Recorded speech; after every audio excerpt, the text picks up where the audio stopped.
राज्यात काही काळ विश्रांती घेतलेल्या पावसानं गेल्या काही दिवसांपासून पुन्हा एकदा सुरुवात केली आहे।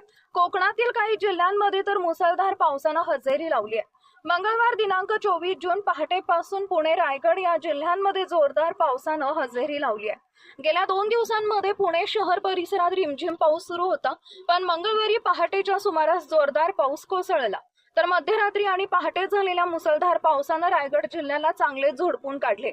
जोरदार वाऱ्यासह लागलेल्या मुसळधार पावसानं रायगड जिल्ह्यातील अलिबाग, मुरुड, पेण, माणगाव, रोहा तालुक्याला देखील रात्री चांगले झोडपले। त्यामुळे काही ठिकाणी रस्त्यावरील सखल भागात पाणीच पाणी साचले।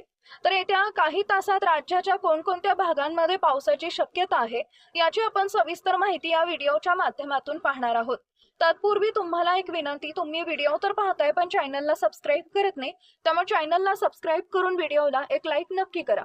भारतीय हवामान खात्यानं 24 जून 2025 साठी राज्यातील विविध खात्यांमध्ये मान्सून संबंधी महत्त्वाचा अलर्ट जारी केलाय।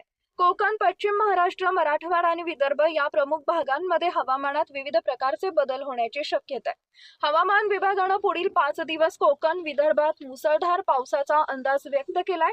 मराठवाड्यातील काही भागात पावसाची शक्यता वर्तवण्यात आली आहे। मोसमी पावसानं संपूर्ण महाराष्ट्र व्यापल्यानंतर पावसानं जोर वाढलाय।